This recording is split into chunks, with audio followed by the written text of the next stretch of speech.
The man behind the glass. Imagine this.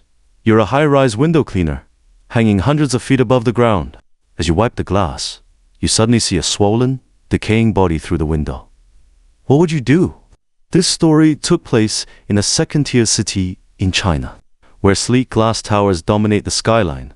The central business district, like most modern CBDs, is wrapped in shimmering glass walls.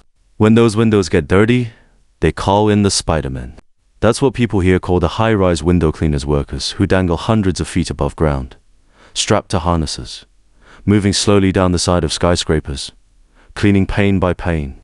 One day, a team of Spider-Men was working on a tall commercial residential building. Each man handled one section, cleaning a floor, then lowering a few feet to start the next. It was routine work, until one of them noticed something strange. As he wiped down a window, he saw what looked like a man clinging to the inside of the glass. Because the glass was tinted, the cleaner assumed it was just a resident leaning close, maybe admiring the city view. Not wanting to disturb anyone, he even raised a small sign that read, "Sorry for the noise." But then he realized the man inside wasn't moving. Not at all. The cleaner squinted. Through the faint reflection of the tinted glass, he could see the outline of a face, pressed unnaturally close.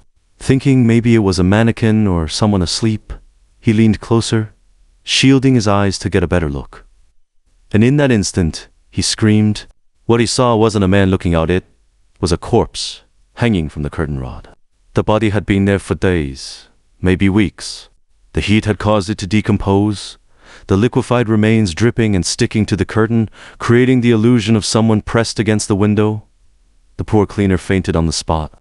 Luckily, his safety harness kept him from falling. His co-workers panicked, calling over their radios for help. They managed to lower him safely to the ground, not knowing yet what had terrified him so badly. When he finally came to, he shouted frantically that there was a dead body inside, already decomposing. The team immediately called the police. When officers and property staff arrived at the apartment, they knocked on the door of the suspected unit. To their shock, a man's voice from inside answered, "Just a minute." Everyone froze. The voice was calm-hewn. But the police already knew what they were about to find inside. They knocked again. "Open up, police." The same voice replied, "Wait a second." Confused and uneasy, the officers exchanged glances with the building staff. The property manager used a master keycard to unlock the door. The moment the door opened, a thick, nauseating stench poured out, rot, decay, something unbearable. Even the seasoned officers hesitated, but they went in, wearing gloves, masks, and shoe covers.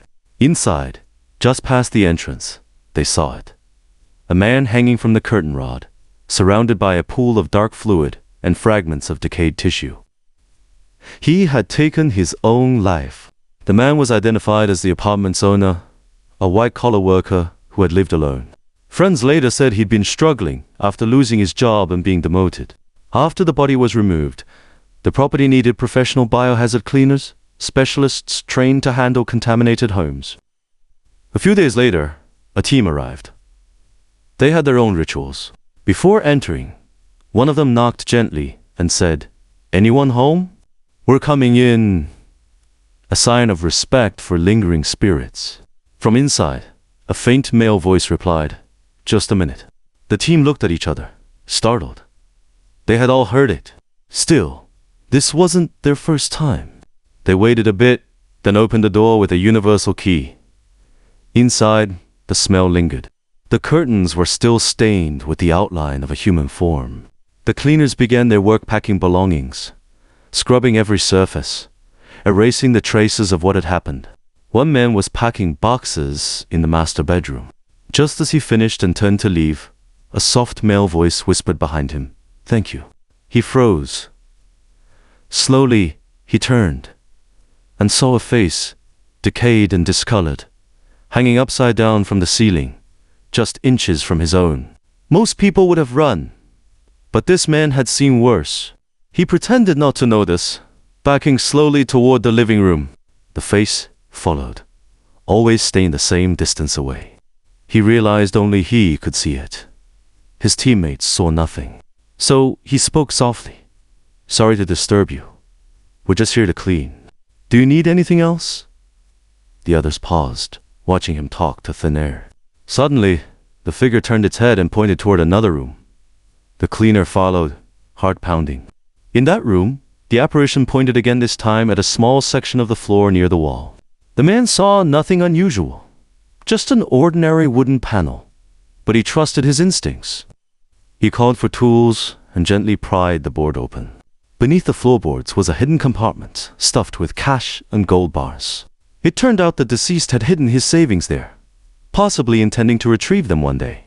The cleaners immediately informed the owner's family, who had come to oversee the restoration. Everything was recorded on camera to confirm ownership. When the man looked back toward the spot where the figure had stood, there was nothing. They finished the job, cleaning every trace of the tragedy.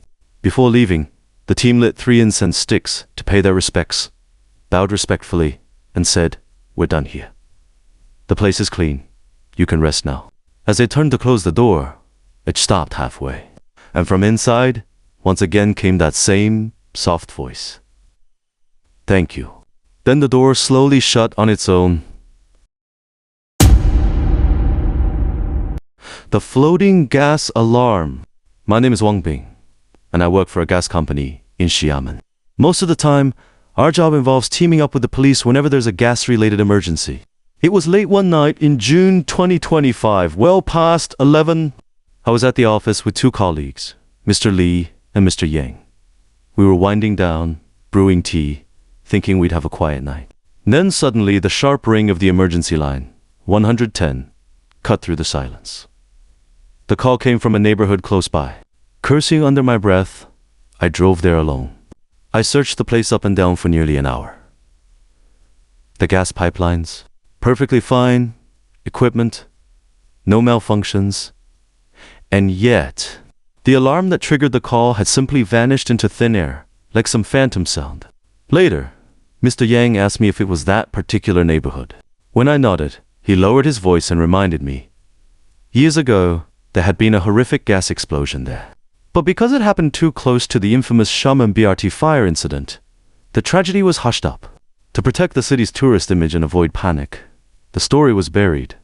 No headlines. Instead, a special task force was formed to calm the residents and pay out hush compensation. Of course, I'd heard about it, but the pipelines had since been rebuilt, brand new. I figured there was no way something like that could happen again. So, I dismissed the false alarm.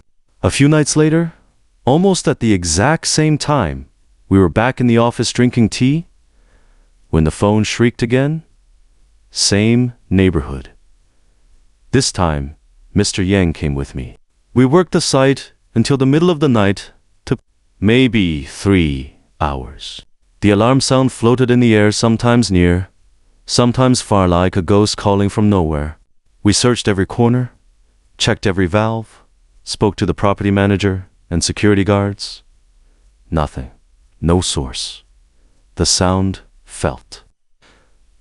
Born out of nothingness itself.